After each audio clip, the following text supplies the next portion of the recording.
The IMvigor011 study was built on a series of observations that we've had in the last decade that the detection of circulating tumor DNA in the blood of patients with muscle-invasive bladder cancer after cystectomy is highly prognostic. So we had several large retrospective studies and even a negative Phase III trial that had suggested that if you have low or no levels of circulating tumor DNA in your blood after your bladder's been removed, that actually you may be functionally cured of your disease and not have disease recurrences or other events. Whereas those patients that had detectable circulating tumor DNA, maybe those were the ones that needed treatment intensification or definitely adjuvant treatment. However, we'd had no level 1 evidence to support those observations.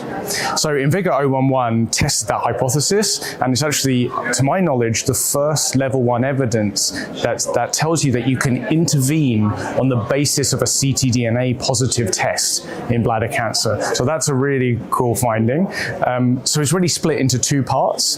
The trial took high-risk muscle-invasive bladder cancer after cystectomy, somewhere between 6 and 24 weeks after cystectomy, and those patients had regular blood tests to look for the presence of ctDNA. If those patients had no evidence for ctDNA throughout the monitoring period, they went on to surveillance. And the outcomes of those patients were actually really good. So after 1 year, 95% of those patients had not had a disease recurrence.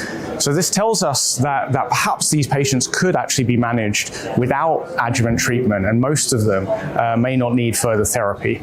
Of course, it doesn't technically tell us that it's safe to de-escalate in this population. That would need a randomized component there, and the modern trial is addressing that. On the other side, those patients with ctDNA, they were randomized 2-to-1 to atezolizumab, which is immune checkpoint inhibitor, versus placebo.